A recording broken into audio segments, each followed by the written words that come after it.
Hello, class 12. Good morning. So, let's continue with the part of the chapter Ivan's Tries an O level, written by Colin Dexter. Very interesting, thrill kind of a story that what exactly happened next. How Governor made the strong preparations and arrangements for Ivan's exam in his prison actually. But then also he succeeded.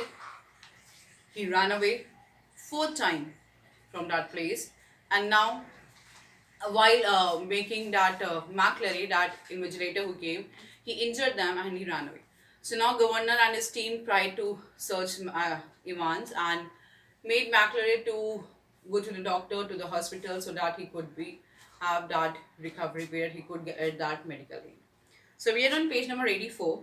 So last we got to know that Stephens mentioned to the governor that you only made me a call at 20 past 11, around 11:20, that I should accompany him to the main gates. And there, that tone, voice of that governor changed because he had not made any call to him. So it's here. So here, you blithering idiot, man. It wasn't me who rang you. Don't you realize? But what was the use? He had used the telephone at that time, but only to try unsuccessfully once more to get through to the examinations board. So he said that someone has made a hoax call, someone had made you fool also here. He shook his head in glowing despair and turned on to the senior prison officer. So when he scolded Stephens, now he moved to the Jackson, who was uh, the previous inspector here only, who was working here from a very longer period of time. As for you, Jackson, how long have you been pretending you have got a brain? So he scolded in this manner. Do you still have a brain? Do you really use it?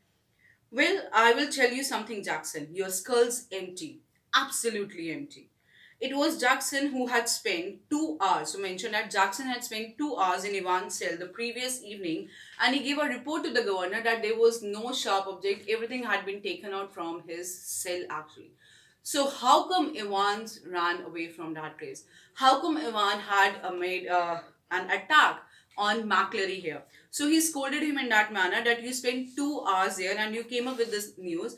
And Evans, he got successful in arranging the false beard, a pair of spectacles, a dog collar, and all rest of his clerical things.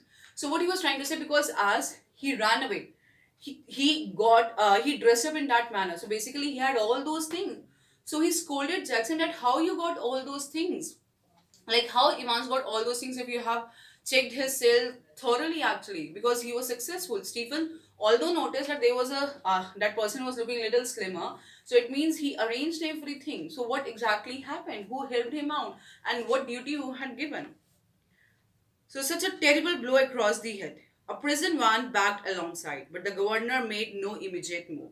He looked down again at the last line of the German to the Headington roundabout where you go straight over and make your way to. Now, once again, governor looked at the German question paper at the last photocopied sheet and he tried to understand what exactly happened. Headington whereabouts, and it was written from that place where he might have gone actually. From Elsfield way, right? But from here, where? So he tried to calculate the things while looking at that paper. He tried to calculate that what kind of places we are having near to this place. So he came up Headington, New Graben, New Grave, Wargrave, and then said Newbury. So this is the place here. He might have gone to the Newbury place actually. So he calculated all those things there. He rapped on his order to the driver, St. Aldate's police station, and stepped to it. Take Jackson and Stephen here, and where you get here for ask for Bill. Chief Inspector Bill got that. So then he gave the order that Jackson and Stephen should go to meet Mr. Bill, who was the chief inspector at St. Aldate's police station. So he should help us to find out the Evans. He leaped the stairs to his office three at a time. So he was so worried that he leaped his stairs thrice. Not thrice basically means at a time 3 stairs he leaped actually. Got Bell on the phone immediately and put the facts before him and explained everything to the Bell on phone. We will let him, sir, said Bell. We will get him with a bit of luck. So he tried to assure him that yes, we will try to find out. The governor sat back and lit a cigarette. Now he was on his place. Ye gods, what a beautifully laid plan it had all been. What a clever fellow he once was. Careless leaving that question paper behind, but then they all made their mistakes somewhere along the line. Well, almost all of them, and that's why here, very, very shortly, Mr. Clever Evans would be back inside doing his once more. So he had a cigarette in his hand and he started talking to himself that how clever Evans was, how he ran away from here. But then still he said that Evans would come back to this place again because through this question paper he calculated that he might have ran to Newbury. From Elsfield, he had started a journey because McClary mentioned to him. Headington was written there. So from that he started calculating the thing that where Headington whereabouts. Right? So he came about the Newbury place here. So he thought he was very happy that he would be able to find Evans there only. Now, there only, the phone on his desk erupted in a strident burst and Superintendent Carter informed. So, Superintendent Carter called him, the one who took injured McClary to the hospital actually, informed him that McClary had spotted Evans driving off along Elsfield Way. They had got the number of the car all right and had given chase immediately, but had lost him at the Headington roundabout. He must have doubled back into the city. So as he called, Carter called Governor and he mentioned to him that on the way, injured McClary noticed Evans near the Elsfield Way. So then he said that might be from, and we tried to take out his number from the car, from the vehicle he was going. But suddenly we tried to catch him also, but suddenly we lost him. So we are still trying, and we know that we have lost him near the Headington roundabout. So after that, we are not able to find Evans. So there he said that now might be from there he had gone to the city place. So basically, Carter helped Governor because McClary noticed on the way. He informed Carter. Carter tried to catch him, but they lost him in between only.